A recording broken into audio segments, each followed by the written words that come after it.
Hello, hello, everybody, ladies and gentlemen. Welcome to this beautiful day, sunny and bright. TJK Shares is very, very, very, very happy today to host a brother from Uganda, a man who we have not met in person, but who has done fantastic things in the world, promoting our Uganda and promoting this world. I first heard of Tony through Twitter. We have followed each other. Now I find out this morning and recently that he's married to a woman from our area of Togota. Brothers for sure, but I've been itching to have this conversation with you. Ladies and gentlemen, our followers, subscribers from all over the world, please help me to welcome my brother, Tony Otoa. Welcome to this channel. Thank you. Thank you for accepting our invitation. And Thank please you. introduce yourself and tell us just a little about yourself. Thank you. My name is Tony Otoa. What can I say about myself? I am naturally a hustler, a lover of life, but also someone who loves to see happiness in people. I'm very into leadership conversations, but also very much into the whole search for purpose in life. And I'm super excited to be here. What can I say? Third born out of a family of about seven. My father, a very amazing, distinguished guy who just thought I had to have his name. So I am the junior, by the way. So if you came to my home and you asked for Tony, they will not tell the Tony. They will say Junior. So Oh, you have to ask for Junior. But amazing family, amazing people. And I come from Lira in northern Uganda. Beautiful place. If you haven't been, I would encourage you to visit, including yourself, Jackson. I would encourage you to visit, but that is where I come from. So that is pretty much a snapshot of who I am. oh, Junior. I've been to Lira many times in my early years, which is why I made sure I have this Mukomboti empty pot. So next time I see you in Kampala, I'm going to come with my empty pot. We'll fill it with mawa and a Yes, good straw made out of the stick. And we can have that loss you've been talking about all over Twitter, inviting everyone else. I will tell you one interesting thing about that drink and the reason why it's in a pot. Yes. The pot is about communality, being in a communal setting, Yes. enjoying a beverage as brothers, as you know, family, and nothing has to be worries about whether the drink is poison or whatever. The idea is to have a drink as brothers and sisters in one pot, and that is about community. The beauty about life in our culture, community. So I love the pot and I love where it is situated, and I'm very grateful that you could associate it with our conversation. Yes, I film these in different spaces. I have tons of books. I see books behind you, but this pot with 3 straws in pencil form, I meant. In fact, if you didn't explain what it means right now, I'm going to ask you about it later in our conversation. Yeah. We will go with Junior from here on. So those who didn't know who Absolutely. Tony Otoa Junior. So we'll go with Junior right now in respect of your father who actually bestowed that strong title on you. Yes. Tell us a little bit about your memorable lessons and values instilled in you by your family, mom and dad, and siblings. So it's quite a lot, but I think what is really important for my family, especially my father, was the whole idea of humility. And what do I say humility? So we live in a family, I come from a family that went through a lot of turmoil. Yes. We went through wars and went into exile, and we had to decide whether we wanted to be in exile or not in exile. And my mother had to force us to come back, and my father had to join us back, then join the government that was in charge after, overthrowing the government that he was part of. Humility. Humility for me was one thing that, or is one thing that my family has really ingrained in me. And when I look at everything that I've done, where I am today, from being a CEO at a leading brand, which is Stanbic, a leading brand, and now moving to my next, future with Jackson, you probably don't know, but I will be announcing next week. I'm moving to a bigger role. It's all about humility. It's about how you talk to people, how you deal with people, how you relate with people, but more importantly, how you show up in life. You know, life is so fickle. And what we forget is that everyone around us is around us for a reason. You know, I see what you're doing in, you know, your place back home. And it is for a reason because you've understood that humility can actually ingrain or actually infuse itself in the well-being of the next person. That's So right. humility. The other one that I also like to talk about a lot, I think, again, one from my father is understanding that we're not here for a long time. Mm. No, we're only here for a short time.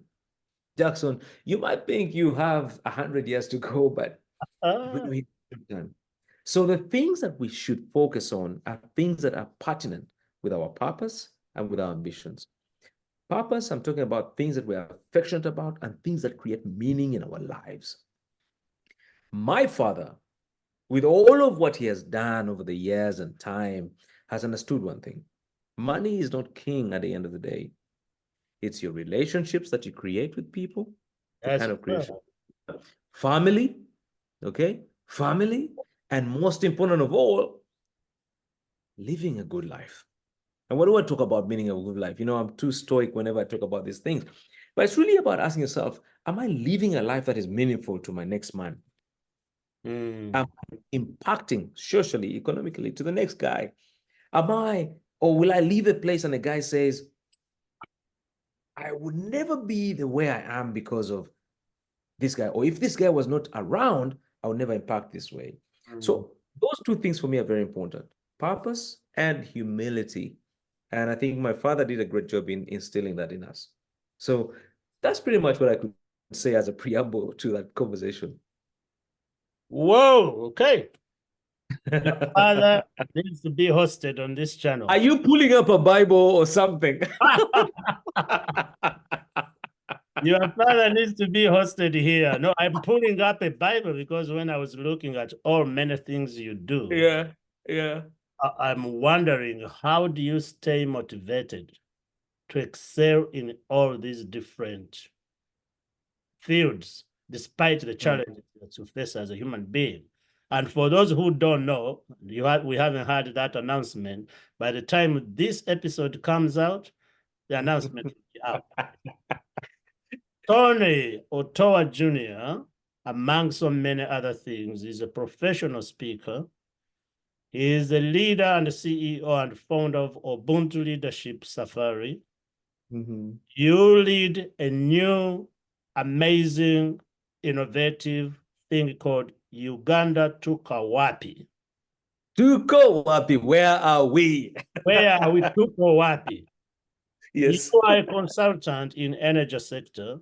You are the CEO of Stabic Incubator. You are a husband. You are a son. You are a father for so many biological and non-biological, and a friend to so many people. How do you stay motivated to do all this? It took me the whole Bible to get there. Wow. Wow. Okay, so I'll tell you something interesting. My life goes back a few years ago. Jackson, what many people do not know what motivates me, it's the fact that I have lived in a situation where I have not. Okay. I left Uganda in 2003. And if I told you my journey, it's a very tricky one. But I left when my visa to the UK was less than 20 days to run out. I had looked for ticket money, I had looked for all these ways to get to the UK, and it was failing. But that's another story for another day. My best friend, Roland Taremwa, very amazing guy from Mohanga in, Ah, in, in Kabale. He decides to support me. And what we did was, and I'm going to say this on this forum because it's very interesting. We took his girlfriend's car to a money lender who lent us money, and without her knowledge, we got my way to the UK. But my UK days were quite interesting because for 6 years I was illegal.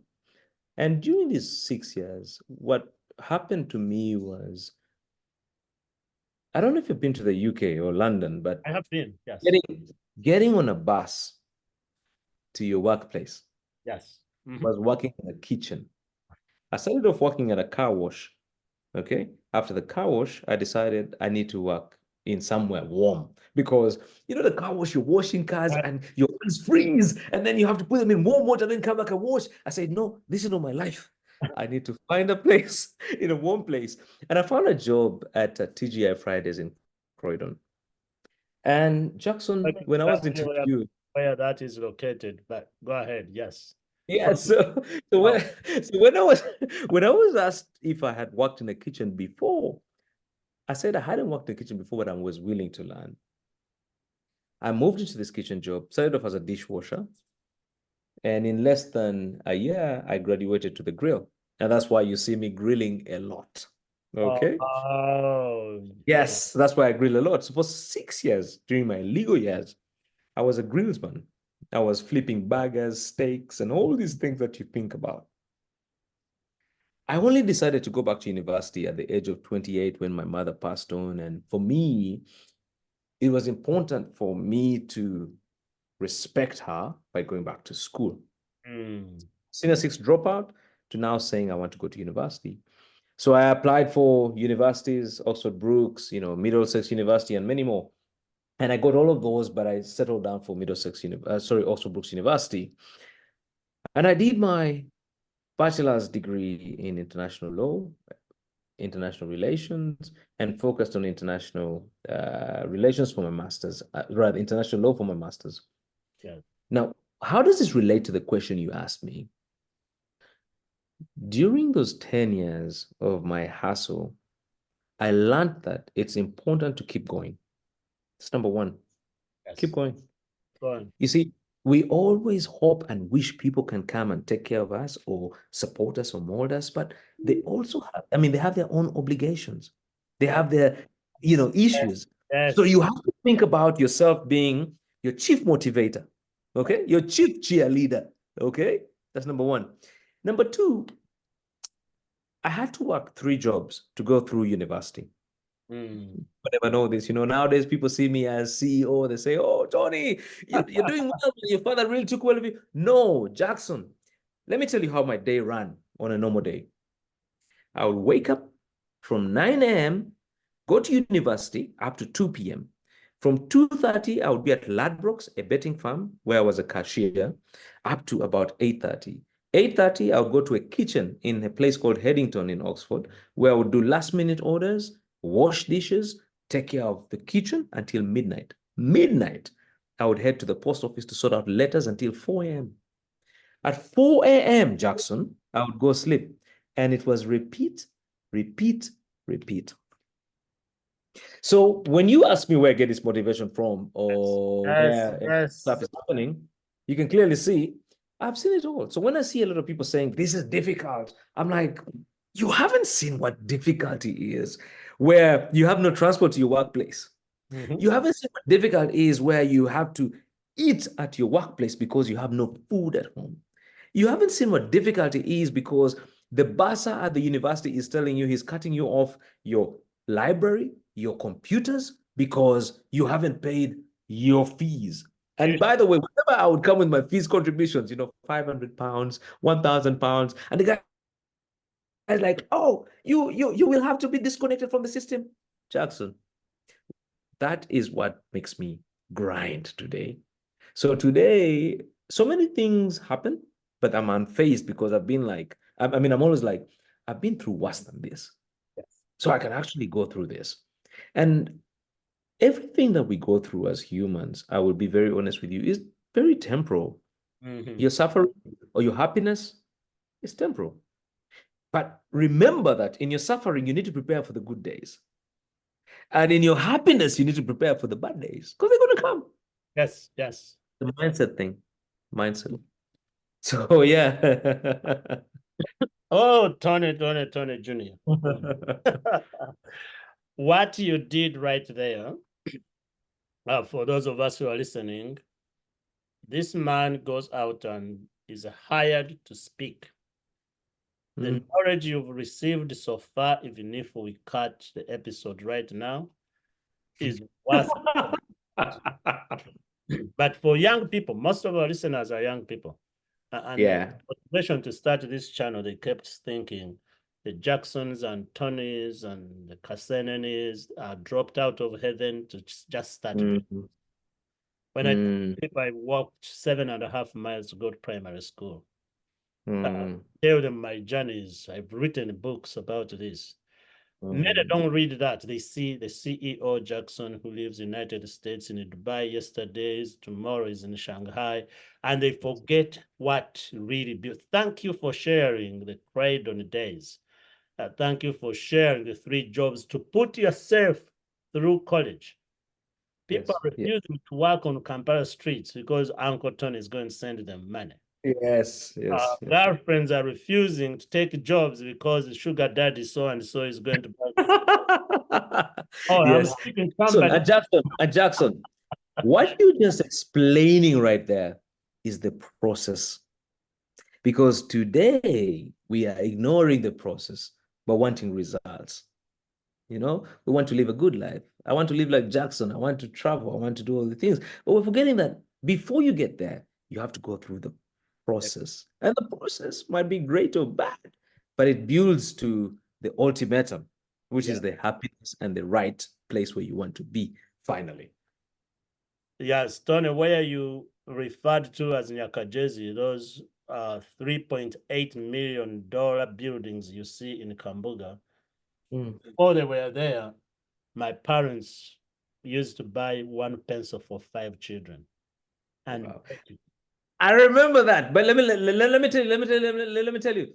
So when we were coming from exile, my mother used to do the same. So get a pencil and then cut it like into 3, and then sharpen one side, and 3 children would use 1 pencil. Thank you. When I talk about it, people think it was, oh, your parents must have been so poor. I tell them my story is repeated 46 million times and is still being repeated as we speak today. But people don't want to think about that background. So you've given us the background. You put yourself through school. You work 3 jobs in the UK. Many people would say, once I'm in the UK, I'm not coming back. We'll get to that too later. And, you study, and now you are defined as this man who trains others on leadership skills. You have the 5 a.m. club. You train people how to speak in public. Share with us that pivotal moment when your leadership style started developing, and then define that leadership style too. All right, Jackson, I've been passionate about leadership from the time I was in high school, and I was a prefect. I led a strike. I've always been passionate about leadership. But I'll tell you, the problems we're facing today as a society are because of leadership. Everything stands on leadership. And if leadership is not in place, everything falls. And when I came back to Uganda, this whole conversation around there's so many problems. Every day we have this story. This person is in this situation. Leadership. Leadership. So I sat down with Emmy team, who was a co-founder of Ubuntu Leadership Safari, and I said, Emmy, we have a lot of these conversations that we have, around leadership and all this stuff, but they're not syncing. What's going on? And it became pertinent, Jackson, that everything rises and falls on leadership, like John Maxwell says, but everything is about leadership. You see, Jackson, your children will always follow and mimic you. You know why? Because you're a leader in their lives. That's right. Okay. And by the way, when I talk also about leadership, I want to just make it very clear. You might have a title, but you're not necessarily a leader. That's true. And I always say this at conversations because a cleaner, a janitor might actually be a more qualified leader than you who has a title. That's true. Okay. So these became very interesting conversations for me because I was thinking to myself, wait up, why are we not having this leadership? Why are we? And leadership, by the way, when I talk about leadership a lot of the time, it's not really about being led. It begins with you as an individual, personal leadership. Everyone is a leader in their own right. That's true. Just the way you start your day, it begins with leadership, bro. Yeah. How you run your day, how you speak to people, how you convert people, it's leadership. How I show up, how I speak to people, how I demonstrate whatever I'm trying to demonstrate, it's leadership. So it's very important for us to understand that. So that's the reason why, personally, for me, I thought, this is a very interesting conversation to get into and support people along their journey.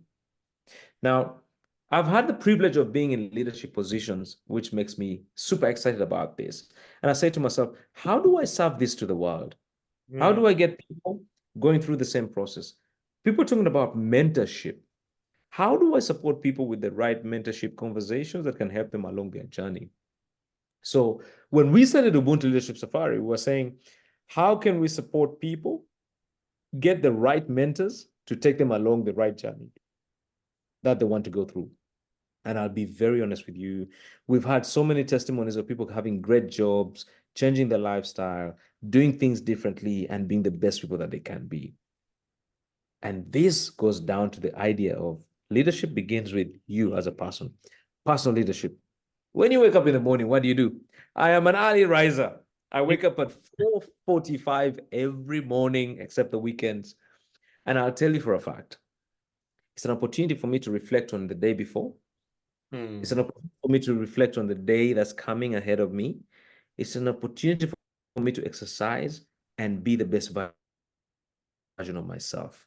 By the time you meet me at 8 a.m., Jackson, I am a different person. You're meeting a gladiator, okay? Yes. Because whatever you throw onto me, bro, I am bulletproof. Yes. Okay? Yes. Nonsense, whatever. I am bulletproof because I have taken care of my morning through my mind. And that's why Ubuntu Leadership Safari was sorted. The 5 a.m. reflections were, had to come about because the 5 a.m. reflections are really about saying, how do you as an individual take yourself to the next level? Because remember, Jackson, like I said in the beginning, no one is coming to rescue you. No. It's you. No one is coming to send you a rope. It's you. Everything that happens in your sphere is you. Now, we have this mentality of blaming. You can blame the government, but listen, do they care? They don't give a No, they keep damn. moving. You can blame people. You can blame everything. And by the way, it's very valid because you have the opportunity to. But does it matter? It doesn't really matter. It's about you saying, I know there's a problem here and I'm going to take charge. I know there's a problem here and I'm going to make a difference in this situation. And that is what Ubuntu Leadership Safari is all about. Personal leadership. Personal leadership. Well said, well stated, my friend. When you think about leadership, and you've done it for many years, I've done it for many years, I always tell people, I just have called the CEO.